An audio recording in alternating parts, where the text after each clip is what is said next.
Okay, we're going to get started in 1 minute.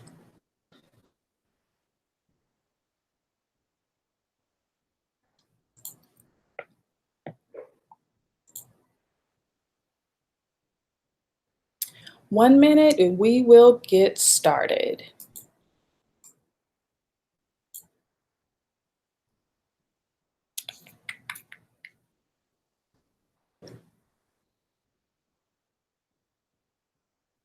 All right, people coming in. That's what I'm talking about. On time. That's what I'm talking about. Welcome, welcome, welcome. Get started here in less than a minute. All right. So, I want to welcome you to today's live. It's called How to Beat Fear and Overcome the Overwhelm with Launching Your Creative Business. If you are new to me, my name is Erin Shields of Style So Me, and my passion is to help people who make stuff sell stuff. And my primary focus is our creators like you, people who create, who make a physical product that they want to sell and use to make an impact in this world. This could be seamstresses, like my thing is sewing, or this could be, tailors, chefs, any person who makes a product, right? And I'm also the founder of Style So Me Pattern Company. And today we're going to talk about fear. And if you're currently in the planning stage or planning to launch your business or just planning to take the next step for your business, but you're feeling stuck, then today is especially for you. We're going to face a few hard truths about perfectionism and fear. Now, I chose to talk about fear today because I know that so many of you want to get to a place of launching this creative business, but I understand how overwhelming and scary that could feel because you're doing it all by yourself, right? Usually, when you're starting out, everything comes at you. You are everything. You are the web designer, you are the product creator, you are the accountant, you are everything. So, all of that can be like too much. I know that my first real dive into my own clothing line business was a roller coaster ride that almost took me out of the business game for good. And I wanted to share a bit about that to just share with you how that almost kept me from creating the Style So Me that you see and know today. When I first started my own sewing business, I started sewing things that um, were not for myself. I transitioned it from a hobby into sewing pieces for other people. I sold some pieces online through my own website, and I even launched my business having my pieces carried in a boutique. That was super exciting. Hey, Hannah. And so what happened is that boutique closed on me with no notice. And I had a couple $1,000 of inventory sitting in my house that I had no idea how to sell. And when that closed, I felt embarrassed. I felt defeated. And I had even lost my love of sewing that I really love to do for myself. That was my self care time. And I was so like blown by everything that had happened that I didn't even want to have that as my own space, you know? So I almost let that fear crush me, and I almost just abandoned my dreams, of creating something else for myself, you know? But I changed my perspective. It took some time, but I changed my perspective on what failure looked like, right? And because of that, I've been able to take those lessons and apply them to the Style So Me that exists today. And so, hey, Chantel. And so, the biggest piece of failing, especially in front of so many people, and honestly, I'm using the word failing for you, but I really don't even use that word much. Okay. And we'll talk about that mindset shift in a bit. But I changed my perspective on failure, and I took that as lessons, and I'll call that a win. It's always going to be a win for me. And so, like I said, at the time, it felt like a huge L, right? But the key is just getting back up and learning how to turn that word failure into a lesson. That's the big mindset shift. So, there are three main causes of fear that I want to talk to you about today: accountability, lack of knowledge, and comparison. So, with accountability, there's this fear because when you put yourself out there, you're thinking, people see me. Okay, they know what I'm doing. they're going to be watching me. What do they think of me? Will I live up to their standards? These are not really things that you admit to people out loud. Like these are things that you think in your head, but I'm sharing that. This is real. Okay. I want to see like a comment, a thumbs up. Let me know if these things ever came to your mind when you put yourself out there. When you say, hey, you're sharing with the world, you're posting on your social media and you're saying, I have a business. This is this thing that I'm doing now. Is it scary for you to know that there's this kind of unspoken accountability out there? I want to know that. And so the second thing I talked about is the fear based around the lack of knowledge. The fear of the unknown is only solved by doing and getting that experience. So if you're scared to go in a boat because you don't know how to swim, learn how to swim.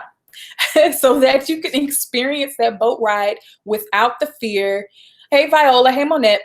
Learn how to swim so that you can experience that boat ride without the fear and just be able to enjoy where that boat ride takes you. Or you can get on the boat anyway, even if you don't know how to swim, and work your butt off to make sure that you don't fall off. Now, I hope you see that parallel between your business or any other goal that you have in life and that boat ride.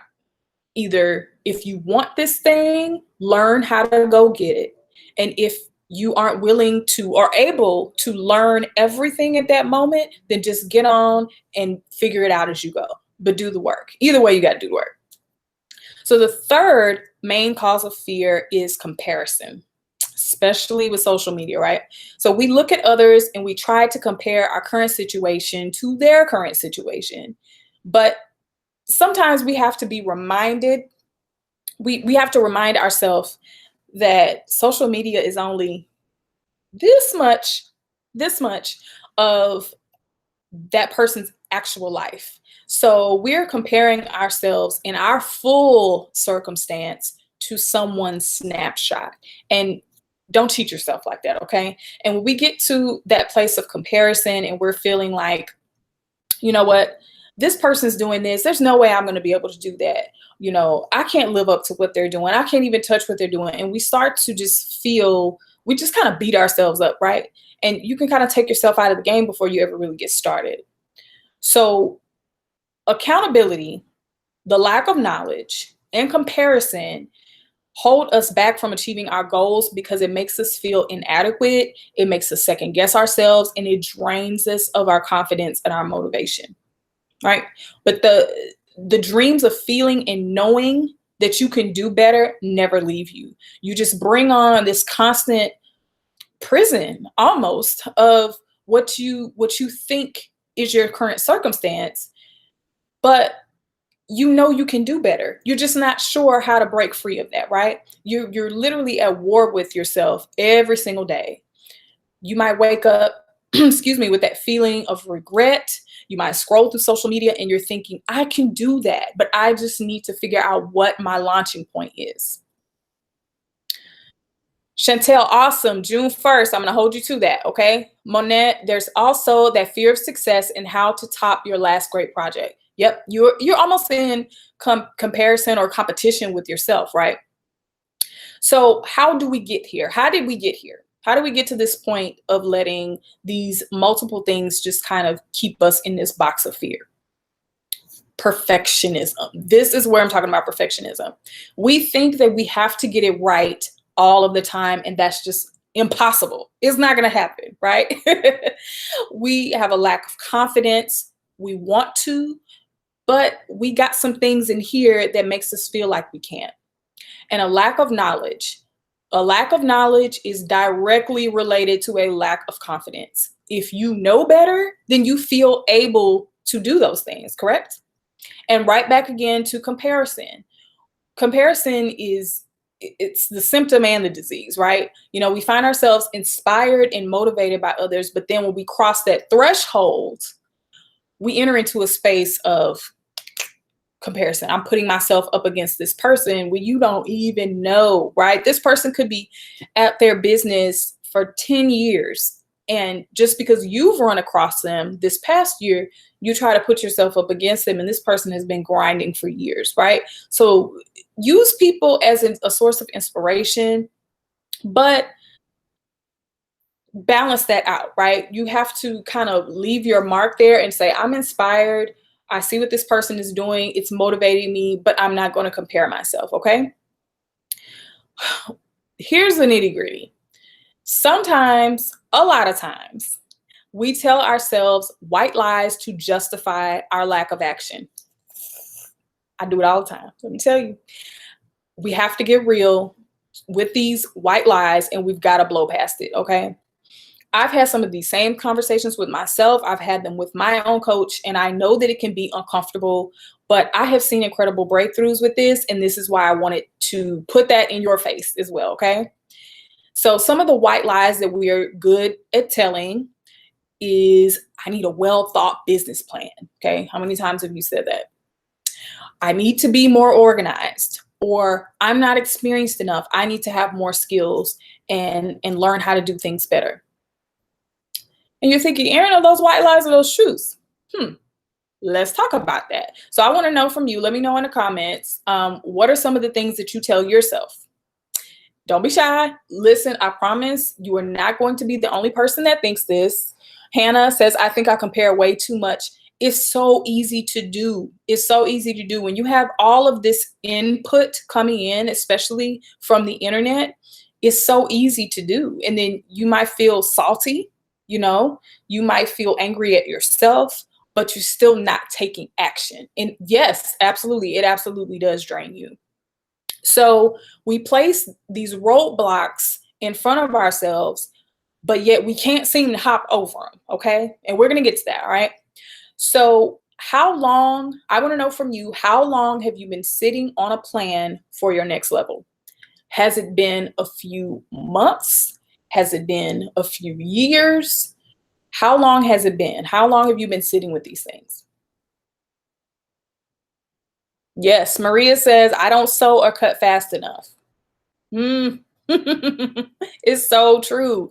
We can literally just make up any type of thing that just kind of justifies us sitting still. Okay. And we've got to be careful with the words that we tell ourselves, because like I said, we'll take ourselves out of the game. Years. Jelaine says years. Yep. So I want you to ask yourself, think about all of the things that you've told yourself, and ask yourself this one question. Am I speaking facts, or is it the fear talking? Be real with yourself. Is it facts or is it fear? Let me know. Comments.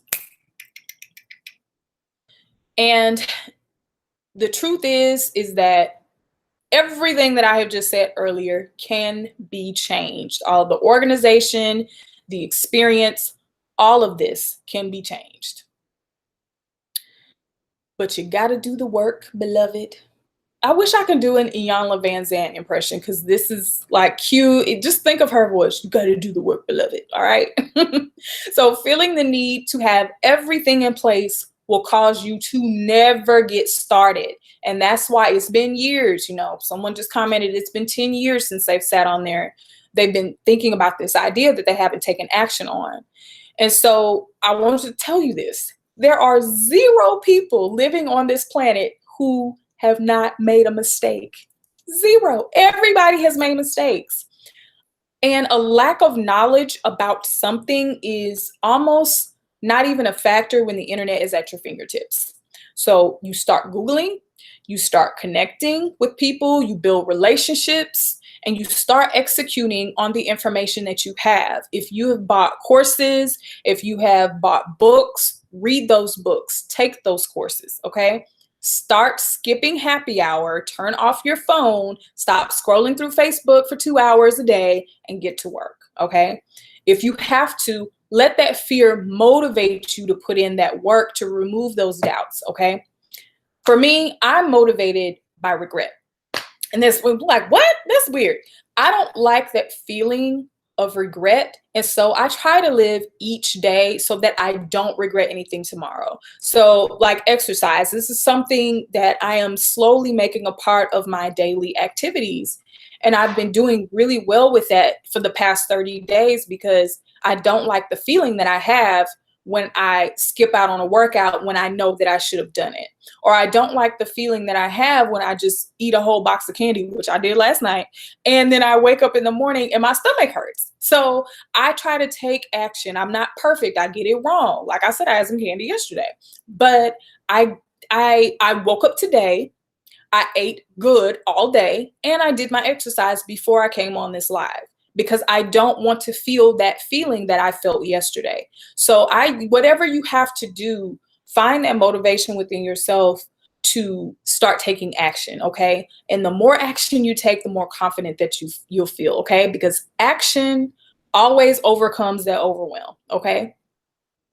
So now that we've put all of those little lies that we told ourselves to bed, it's in a closet, we ain't gonna deal with that. Let's deal with how to take action. First, I want you to give yourself permission to know that what you want to do is possible. But when those doubts come in, I want you to start thinking of an action plan, okay?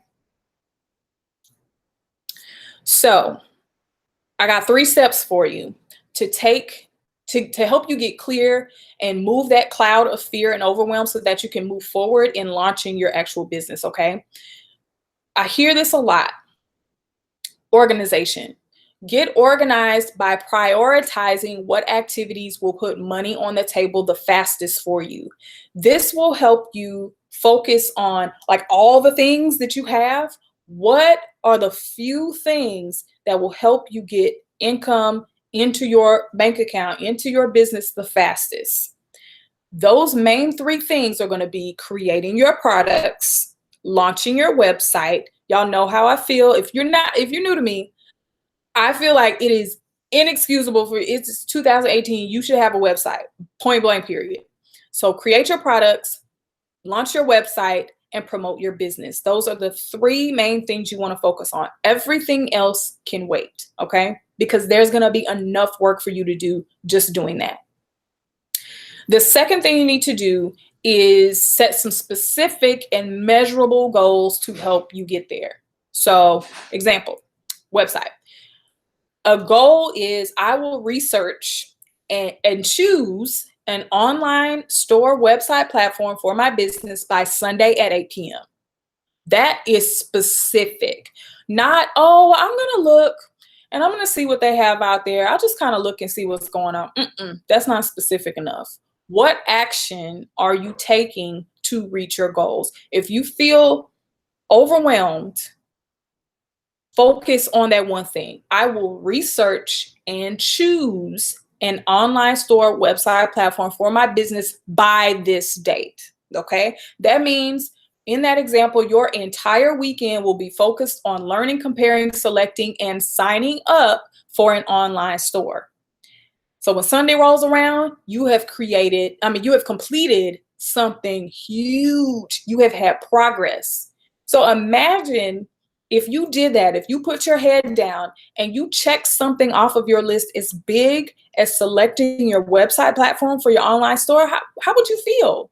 That would make you feel like, I can do this, right? You feel like I'm making a step, and then you're going to be ready for the next step. And then the more small steps you take builds bigger results. It pushes that fear and that doubt to the side. I'm not saying it will go away. It's not. You're going to always get to some point in your life where you're going to have some doubts, but that action is going to push all of that to the side, okay? If you find that you need to supplement your knowledge, focus on your research, invest in your books and trainings, the things that you've already purchased, and learn, and you've got to take action. If you're not taking action on these things, you're not going to see a return on your investment, and you're going to be sit here another 5-10 years from now, not having completed anything, okay? The third thing that I want you to do is perfect your product. And I said perfect your product because it sounds catchy and it's cute, but don't expect for every single thing to be perfect. I was listening to an audiobook the other day, and the author made a very good point. Apple iPhones are constantly updating their phones to try to make it better. That means it's not perfect, but they're still selling $1,000 phones. Okay. So get your product good enough and at a quality enough to sell them. Okay. Focus your time on your stuff, what you are creating, and getting them ready to sell. Work with intention. Put your hobby creating to the side. Say no to happy hours. Practice until you have produced a quality product that you feel comfortable selling. Okay. You will only get better at the things that you practice. Okay. If you joined me on my live last week, we talked about the mindset of creating more than you consume. This is especially valid here. Okay. When you are in a crunch, when you're trying to be hyper focused on things, then you want to make sure that you are focused on your stuff. One of the things I mentioned last week is that if you follow me like on Instagram, or that's really my social media platform of choice, you notice that I don't post every day, but I'm making sales every day. It's because I'm taking the time to create my own stuff. You know, I work on my stuff. And that's really where I get that idea of creating more than you can consume. Okay. So to help you overcome that overwhelm, get your launch plan together, I've created a free video map to help you walk through those critical steps at this point in your business. You can grab that free video. It's about 13 minutes long at stylesome.com/launch. And I will put that link below this video. And so I want to know, what are you feeling? How do you feel? What do you think that you can do right now to push that overwhelm to the side? Let me know. Maria says, I need to plan and prioritize. Yes, exactly, Maria. $1,000 iPhone that is not perfect, that is still being updated. It's good enough to sell to the market, but it still has its flaws. Okay. I'm a list maker. If I don't put it on the list, it won't get done. Same. I use Asana, ASANA. It's a free project management tool. You can set up little projects. I have mine set up based on my goals, and I put tasks in there and I check them off every single day. And I also carry a journal that really helps me download everything that I need to do. And then I make those lists and kind of prioritize from there. Good. So we're seeing, okay, people want to perfect their product, right? That's a big thing that I saw from people is, I want to sell, I want to start a business, but I don't know that my skill set is there. Practice. Practice. That's it. When, you know, you're sitting around watching a television show, if you sit and you watch an hour-long television show, that's an hour you could have been investing in your product. And that builds up every single day. 1 hour a day, you've committed 7 hours a week to perfecting your craft. That's going to pay off for you very, very quickly. And that's just 1 hour investment. Awesome. Perfecting the product. Asana, they have an app for the smartphone, but it's a web-based application as well. Awesome. So you guys, I want you to, like I said, give yourself permission to not get it right all the time. Okay. And when we think that people are watching us, they could be, all right? They probably are. That's the truth. But again, don't wake up and be worried about what somebody else is doing, what somebody else thinks of you, to the point that you are stagnant and you don't make any kind of moves, because it's you that has to wake up every single day and watch other people around you prosper. That kind of stings a little bit when you look and you see the same time has passed for them as it has for you. So that overwhelm, it is natural. I still get seasons of overwhelm, but I'm constantly pushing forward. I'm constantly learning new things, constantly learning new things. This is something new for me. You know, if you've been with me for a while, this is my second live video. And I was telling my husband right before I jumped on, I was just like, I'm getting a little nervous. And it's not because I don't know what I'm talking about. It's just, it's new, you know, but I did research and I read articles and I got tips. And here I am. I'm moving forward without the expectation that it's going to be 100% perfect. Okay. And that's the permission that I want you to give yourself. So again, that free guide, that roadmap video is at stylesomi.com/launch. We'll put that below the video. So I'm going to hop off. I'm going to spend the rest of the evening with my family. I want you guys to get a plan, okay? Start working on that business and take baby steps, okay? Don't try to put everything on your plate at one time. Just take baby steps and start building some momentum, okay? All right, I will see you next week. I'm going to be doing these lives every Thursday evening, so make sure that you're connected. I will see you later. Bye.